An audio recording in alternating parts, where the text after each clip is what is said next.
So we're continuing in a series that Anthony and I have been doing, just the inspired living or living inspired. It's crazy, like towards the end you start kind of wondering, like, what else inspiring can I talk about?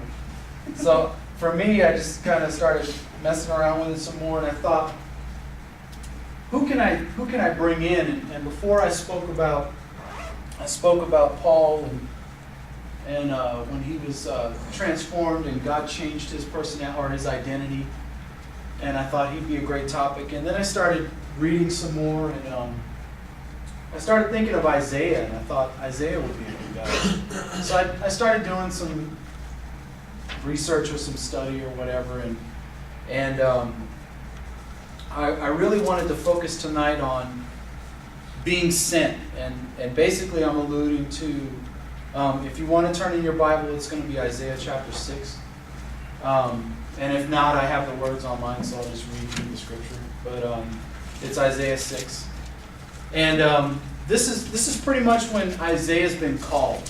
This is his, I don't know if it's necessarily the beginning of prophecy for him, but it's a big, huge step up in what it is for him to be considered one of the four major prophets, I guess, if you want to call that, for any of you Bible historians out there. And out of those four, it's himself, Jeremiah, Ezekiel, and Daniel. And Isaiah is considered the prince of prophets, more or less. And that's gonna play as I'm reading through the scriptures. And in his tenure, or I guess as his time being a prophet, we're talking 55 to 60 years, primarily to Judah and Jerusalem. And in chapter 53 is where he talks about the coming of Jesus. So we're not even in New Testament times. We're still in Old Testament. And Isaiah is speaking of the coming of this Messiah or Jesus. And it's funny, when I started looking at some of the commentaries and some other, I don't even know if you want to call them theologians, but I started reading some of their stuff, and it's crazy how some people even dispute in chapter 3 if they're even talking about Jesus. I'm like, how can that not be, So read it for yourself, and you'll, my daughter read through it a little bit last night just as I was sitting there, and she was just being silly. And I just asked her, I said, who do you think they're talking about? She's 12, and she goes, they're talking about Jesus. I'm like, well, if she can say that, 66 books in the book of Isaiah, or in the chapter, or in the book of Isaiah. They consider Isaiah to be the book of salvation. There's a lot to study in there. And so Isaiah is called to be a prophet, basically. So in chapter 6, and we're going to start at verse 1, and it's kind of lengthy, so I'm going to read through it. But all of it has relevance. I just want to frame it here for us. It says, in the year that King Uzziah died, I saw the Lord sitting on a throne high and lifted up, and the train of his robe filled the temple. Above it stood seraphim. Each had 6 wings, with the two that covered his face, and the 2 that covered his feet. And the 2 he flew, and one cried to another and said, Holy, holy, holy is the Lord of hosts, and the whole earth is full of his glory. So to give you a bit of a backup there, Uzziah, who has died, he talks about, this is kind of when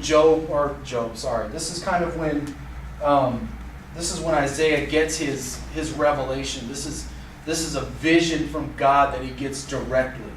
And he's immediately ushered into the throne room, more or less, of sitting and being in the presence of God. And a lot of the scriptures in that first 4 verses really talks about the majesty of God. Kind of paints a picture of what he's looking at in this vision here. And just before Uzziah dies, or when he dies, the reason Uzziah is dead is because he's struck with leprosy. Uzziah was disobedient to the Lord. There is an actual incense or a type of ritual in which the priests were only allowed to do. And Uzziah now, in his history, he became ruler of Judah when he was 16. And so for about, they say about 52 to 53 years of his life was spent ruling Judah. And so he's won lots of wars, covered a lot of ground, done a lot of things. So they believe that it was his pride, or it even says that they talk about it being his pride is what kind of knocked him down. So when he went to go do the incense, well, the priest let him know, listen, you can't be doing that. This is for us alone, and you need to leave here now, because the glory of the Lord is not going to go with you, and the honor of the Lord won't go with you. Well, he became angry with that and went to try to throw the incense, and then as soon as he attempted to kind of exalt himself above the position that God had already given somebody else, he was immediately struck with leprosy. It wasn't any time it said it broke out on his forehead immediately. Then they said they ushered him out of the Holy of Holies, and he was sent and actually kind of made to live in a house by himself. He had to go stay in, and so for 11 years of his kingship after this leprosy struck, his son Jotham had taken over, right? And I was kind of studying through it, and I found all these different parallels, and their names all meant something, and I'll kind of tie back to that, to what they're doing there. So that's just to kind of frame it. So now Uzziah is dead, and this is when Isaiah now gets this vision for God. So we are in verse 4. And the posts of the door were shaken by the voice of him who cried out, and the house was filled with smoke.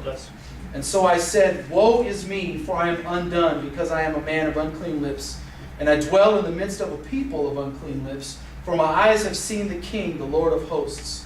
Then one of the seraphim flew to me, having in his hand a live coal, in which he had taken with the tongs from the altar, and he had touched my mouth with it, and said, behold, this has touched your lips, your iniquity is taken away, and your sin is purged. Also I heard the voice of the Lord saying, and this is the important part, whom shall I send? Who will go for us? And then I said, here I am, send me. And he said, go and tell this to the people. And then there's a part that he says at the end, and then some other prophecy at the end that if I tried to decipher all of that, we'd be here all night. So I kind of left it at what the Lord said. Keep on hearing, but do not understand. Keep on seeing, but do not perceive. There's so much in just those 2 lines that I'm sure I could have dug out, but I just thought, well, I wanted to keep the mains. There's just so much information here. So the first 4 verses are talking about God's majesty. Okay? And then when he says, woe is me, for I am undone. I am a man of unclean lips. I think at this moment, it's an understandable sense of unworthiness, right? As he's experienced or is in God's presence, right? Sometimes when God calls us to various things in our lives, whatever that is, sometimes you get in the presence of God and you can feel so unworthy. I mean, I don't know about you, but I know for me, it's hard sometimes because you're thinking, man, are you sure, God? Because I know me. You know what I'm saying? Am I supposed to do this? Or are you sure you want me to say this? Am I supposed to be in men's group teaching these guys? Is that really, what you want? This kind of thing. So when we get into the presence of the Lord, it's incredible how much we kind of doubt and underestimate ourselves. But it's understandable, right? Because you're in the presence of a holy God who knows your heart, who knows what you're going to say before you say it, who hears your prayers but knows what you're going to pray. He's omnipotent and omnipresent. I mean, he's everywhere all at the same time and knows everything. So when you get in that kind of thought process and when it says to kind of like raise your kids up in the fear and the admonition of the Lord, that fear isn't like a physical, oh my God, look at fear. It's like an awe of who he is. So oftentimes, God, we experience his majesty and then we kind of doubt ourselves. And then it said, behold, that they had taken a coal from the altar, and it said, behold, this has touched your lips. Your iniquity is taken away, and so was your sin purged. I believe right there at that moment, God was making provision for Isaiah. I see this as God equipping Isaiah to do the work that he's calling him to. Because irrevocably after, there's going to be a call made. Now, God doesn't specifically talk to and address Isaiah personally. Because his question is, whom shall I send, and who will go for us? Now, what I had to think about it in this way, because now we're in God's call to Isaiah. He's alone in this vision, obviously, except for the seraphim that are with God. So who else could he be talking to? Does that make sense to you? Like I had to think about it kind of in that sense. Like, we know that God is calling Isaiah, but he doesn't say Isaiah by name. So you have to kind of guess or understand that in some sense, God already was making the provision and knew, right, that Isaiah was going to respond. And that'll be a part of the teaching. So then Isaiah says, "Here I am, send me." So obviously he has responded now. And then God said, "Go and tell the people this." So then Isaiah is then sent or commissioned. So we see God's majesty. We doubt ourselves. God makes provision. We answer the call, and then God commissions us. And that's kind of that's the framework I want you guys to think about it in tonight. Okay? That God has called you to something. So if you read, anything that I posted today, I talk about what's in a name, right? So in a person's name, there's a meaning to that. If it's your parents that gave you that name, who your siblings know you to be, who your wife knows you to be, your kids know you to be, your name has a significance to it, right? So even though God in this sense didn't call Isaiah by name, he knew who Isaiah was. So he commissioned Isaiah, right, to go out and do his work. So as I was looking it up, right, Uzziah, who was ruling over Judah for 50 odd years, his name meant "the Lord is my strength." Okay? So then he struck with leprosy. Then for 11 years of that kingship, still, his son Jotham takes over, and his name means "the Lord is upright." Then Isaiah is brought in and is asked to be a prophet now, or commissioned to be a prophet to go speak to God's people, and his name means "the Lord is salvation." So the theme there for me was, it's unmistakable, and I wrote this down. It didn't matter the meanings of their name in a biblical sense, even though it's significant. I mean, for this time. In a biblical sense, the one who was prophesied to come has been given the name above all names. So now we're dealing with the Lord being their strength, and the Lord being upright, and the Lord being salvation. But then Isaiah talks about who that salvation is going to be in verse 53. Or in chapter 53, right? So, and then I put it, the simple question to me is, so how many of us know that God has always had it under control? Uzziah died. His son took over. The prophet then is risen up so God can speak through him as a channel to speak through the people, right? Because then as you go through parts of Isaiah, the last 27 chapters contains God's message of forgiveness, consolation, and hope, as God speaks through Isaiah, revealing his plan of blessing and salvation through the coming Messiah. So now we go from this place where, I don't know if it was necessarily turmoil because Uzziah has died, because his son was considered to be worthy enough that he could run the position for him. Okay? So then after that 11-year tenure, more or less, is done, then Isaiah is risen up. Now we're into God's promise to his people. And so God is using Isaiah a lot. So with all of that being the framework, it really kind of gets to the questions, I think, and then what we'll talk about. So Isaiah is experiencing a vision of God, or a vision of which God has revealed himself to him. Then God asks the question that Isaiah immediately responds to. If God calls you to do something, what is your response? So we can talk about that. So it didn't have to be, Isaiah wasn't specifically called, but God put the question out there. And Isaiah responded. So oftentimes, God calls us as men or as people to do certain things that we might not have been comfortable with at one time, or things that you had never done before you became a Christian. Things that were hard for you to do after you became a Christian. I know for me, just speaking out of my life, places of reconciliation, just learning to love a person where they are. And my wife says this, she says it all the time. And she learned that from a friend of hers, that you got to love people right where they are. They're not going to always be in your idea of what you think they should be. But when you learn to love them right where they are, it really breaks up a lot of the animosity towards that person, and you learn to love them as a person and not make it a contingency on, how you feel about them or if it's reciprocal. You know what I mean? So when God calls you to do something, our first reaction is to doubt it. Or I know for me it is. And, I don't commit it to long bouts of prayer for days and all of this other stuff. I inquire of God. I wonder about it. I definitely pray about it. I'll look some things up. And then after some time, you really kind of do get the answer. And a lot of the times, when the Bible talks about us as we make our plan, that the Lord directs our steps, you just kind of got to, sometimes you got to step out in that faith. And God is a great shepherd. So when you're starting to stray, He's going to bring you back. You know what I mean? So I'm not saying, in essence, try everything from experience and that's how you learn. Because I believe wisdom is a better teacher than experience. But there are things you have to experience, obviously, in order to learn. And then that wisdom that you gain, you can share that with someone else. So what would be your response? How do you respond? Because I can say I told you how I respond. So God calls you.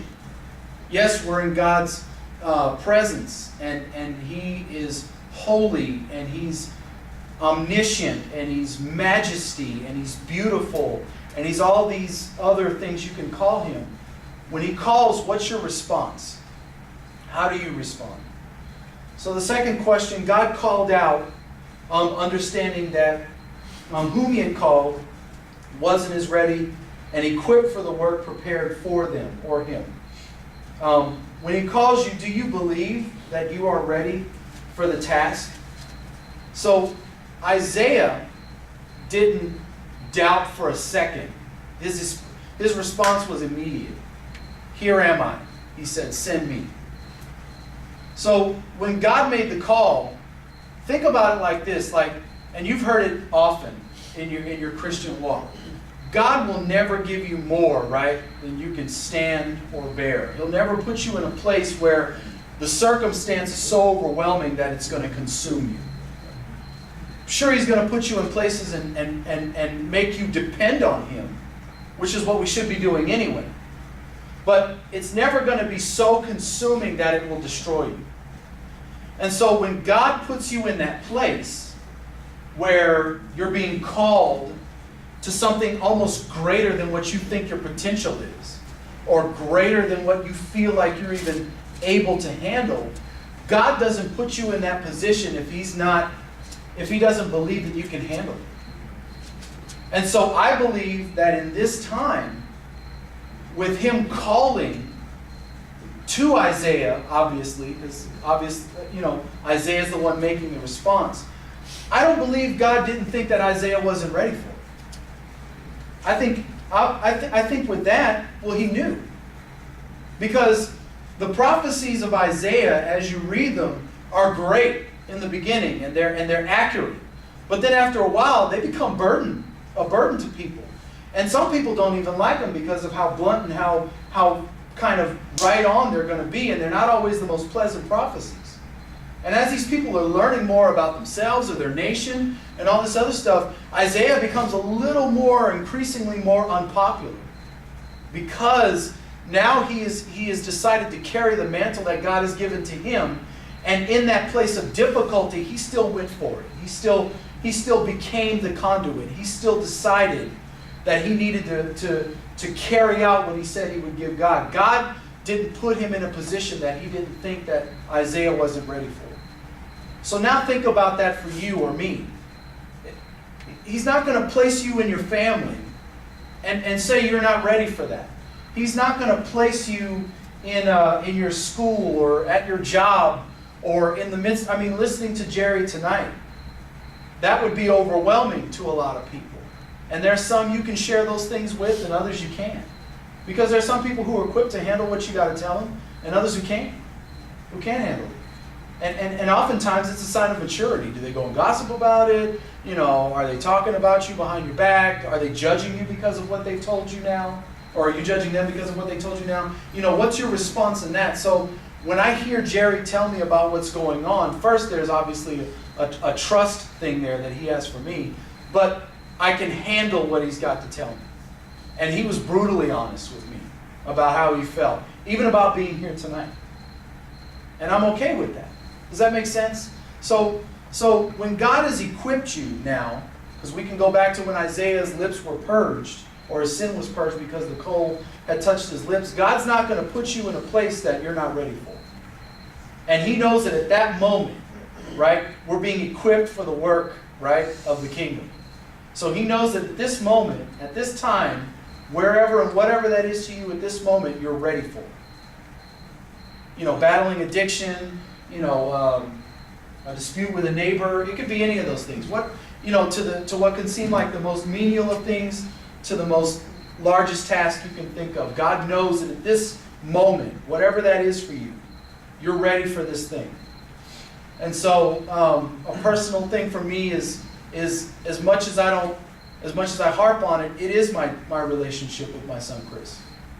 So I'm now in a place where I've learned to love him where he's at, which makes it a lot easier now. There's no more disconnect, and there's no place of animosity. I've forgiven, even though he's, if he never asks for it, that's okay with me, because I've accepted it, right? And now this place that I'm in can be difficult some days, because you've got a lot of up days, but there are some down days that come with it, and sometimes the downs feel like they're worse than the ups. But what I got to continue to remember is that at this moment, right now, if I'm feeling this way, I know that God has prepared me. So how do I battle that? You know what I mean? So that's the practical application. It doesn't have to be prophecy. God doesn't have to call you to run to nations. What's he calling you to do in your life right now? And when you feel like that's hard, that's what he's equipped you for.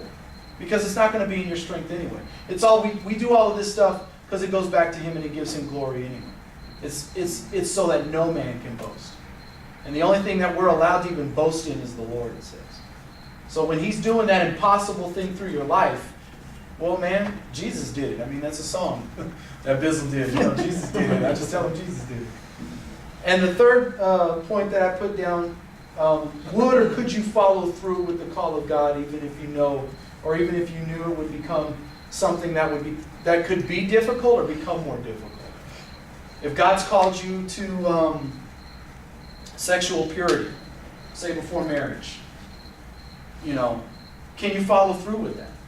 If God's called you to stop, cussing, can you follow through with that? If God's called you to treat your wife or your kids better, or if God called you to stop being angry on the road, whatever that is. And again, I just want to bring it to where we all live. What does that look like for you?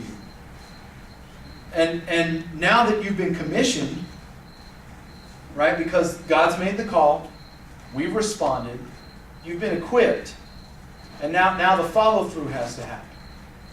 Because a lot of the times in order, I believe, for God to be able to do an incredible work, not that he can't do the work at all, but for there to be an incredible work, and incredible in my definition being now that God's done something in you, this will change other people because of your testimony, right? Because now they know that you went through it, and look at how you turned out, or look at where you are, and now that gives them hope that they can do it. So now when you allow yourself, or when you yield yourself to being used by God, now there's the follow-through. You don't owe him anything. The Bible says, to be clear, don't make an oath before God. You got to be careful with those kinds of things sometimes, because it's better that you didn't if you did. But a lot of the times, if God is just calling us to do something that's again beyond our what we believe to be our ability, and you've been equipped, what's your follow-through look like now? What does that dictate, or what does that speak to in your life? And I know for me, it has to be a continuance of making sure that I'm okay with where I am with my son, making sure that I check into my daughter because of obviously the relationship that's been affected there, and then conversely, because now my wife is feeling that, and she's having a tough time with that, because that's her son. And then our oldest son is a Marine, and he's gone. So she's really feeling that. You know what I mean? So now, not only do I have to, I guess, quote unquote, worry about my job, now it's a second job, right? Now make sure that I'm doing what I need to provide for them, and then making sure emotionally I have to keep making sure that she's all right. And then, well, how can I help her? And then what's not going to be a hindrance if I'm helping her?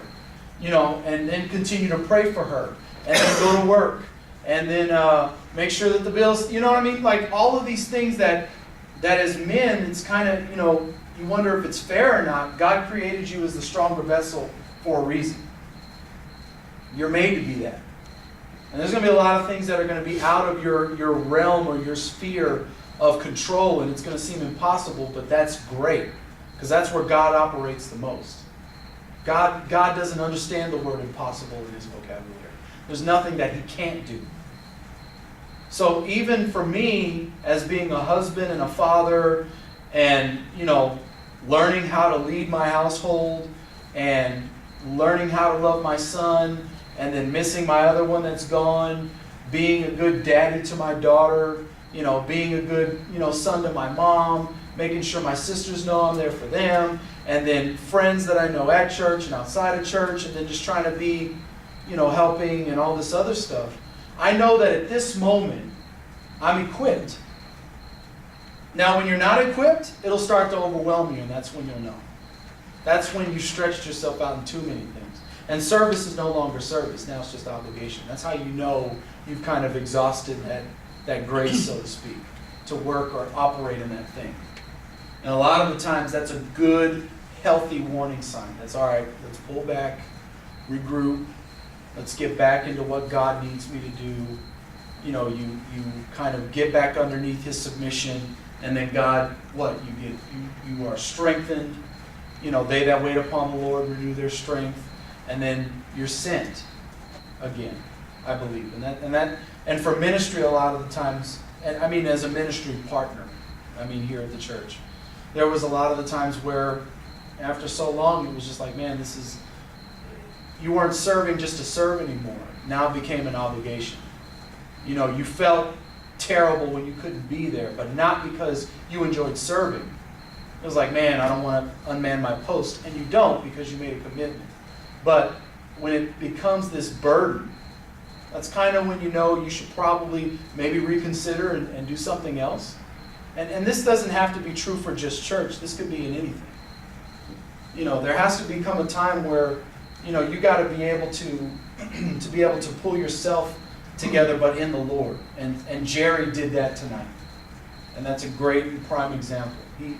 He didn't feel like what he needed tonight here was for his situation. I beg to differ, but that's my opinion. And he knows what he needs right now, or at least he feels like he knows what he needs right now. And what's great about it is that he's entrusted me, but us, to pray for him as his brothers. And in that, you believe that, and what's great about it is that God speaks to Jerry, and he's not gone for it if he comes back next week. You know what I mean? So, you know, I believe that he should be here, because I think it's in that isolation place is where the enemy really kind of hammers you the most. Not I think, but I know that's where it's at. And it's definitely that alone place that's difficult, because you are by yourself. You are kind of on your own island. And when your logic becomes the logic, it's hard to really decipher, I think, what God is trying to say to you all the time. And that's why, you know, the Bible makes it clear not to forsake the gathering of your member. We never want to not meet. If it's not in a men's group, if it's not in another group, you know, if it's not a part of whatever, you know, at least the house. Come and get fed. You know, experience some kind of relationship with other people. And then those who you trust, it's crazy how God, and I don't know if this happens, well, I'm sure it does, but when you're kind of going through something, and maybe somebody that you hadn't talked to in a little bit just comes out of nowhere, starts talking to you, they're kind of going through something, and they're speaking right to your situation. And I think it's at that moment, that's when God is like, hey, I understand, but look, now someone else is kind of going through that. Maybe you guys are friends, and it's a good way to kind of bounce some things off. Well, how did you do it? Well, how'd you get over this way? And I've run into a couple of people here that have kind of experienced the same thing when it came to their kids. Not necessarily the wayward part, but just understanding that this is kind of the direction. And what's great about it is that I can tell them, yeah, do this. Yeah, be that. Do that. Be involved here. Yeah, talk to them about this. Say that. Don't hold back when it comes to this, or say these things, because I've experienced that. And it's great how God will bring those people kind of in your circle to be able to encourage them. It's really, that's really all you're doing. You're just encouraging them that, listen, I went through it, and they see you still there. They see you still steadfast, and you're still loving God, and you're still being who you are, and you're still in church, or at least a body. They can see you. And I could have let this thing knock me off. And put me out of commission, so to speak. But I knew that God equipped me, and so going back to that this was kind of my to be sent, in a sense. That I could reconcile with my son through this really difficult time. And we still have an amicable relationship. We're still together. We still, I see him every Thursday. As much as he wants it to happen, kind of thing. So, and that's a good place to be. And I still get to talk to my son, even though he's training in Monterey, and we get text messages and that. So that's a good bridge. But I guess in essence, like you've already been called. God has already put you in a position to do something that's of significance. That doesn't always mean world changing, but your world changing. Where you are right now. There's some place, somewhere, to somebody that you've been placed in, and you're in front of them, or in that situation, or with these people, or whatever. And in that, God is commissioning you to do something that you don't think is in your ability. And that's okay, because if you keep leaning on Him, He's going to continue to make that provision. Many times, He needs to cleanse your lips from that, and purge your iniquities, and all this other stuff. He will be that. It's in repentance, and God responds to that. It says a broken spirit and a contrite heart, He doesn't deny that. And you go to God, and you make it plain. It says to go boldly. You talk to Him. Acknowledge Him. God will continue to I believe, continue to just put you in a place where you can still influence what's going on around you. You really can. If it's in business, here at the church with the people that in your various ministry partner groups, your family, just practical applications of what your world is right now. Because when you leave here, we're not in that, orbit of where you guys are. That's your thing. These are your people, your situation, your job, your whatever. And you can influence that. And so I just, wanted to make it clear that, you have significance. We've been called by His name. And I even put it at the end of one of the other ones, to walk worthy of our calling. He understood who you were. He knew you before the foundations of the world. He knew who you were going to be. He sees you as a finished work. And He's equipped you to do what you can do now. And so you just need to be inspired to understand that you can't be afraid of the call. You can't be afraid of the call. It's strange, and sometimes it catches you at the most inconvenient of times. But God's always on time, so even in that, it's never really inconvenient. He's calling you to do something. So there's a lot of fact there, and I tried not to stay sporadic, but in essence, you've been commissioned to do something. And it kind of comes down to this every time. And you've been called or asked to do something you might even think is greater than yourself, and that's okay. Because in that is where God dwells. And so in that, He will equip you and make you ready for what it is that He needs you to do. So, there's really no point even pulling it out. Usually about 10 minutes we're done, but I would love to hear from you guys, what does that look like to you? you know, what's a practical application of that? What is that to you? And I just want to open it up. So if you guys have anything, you're more than welcome to share it. And feel free. And we'll address it. It's always While one.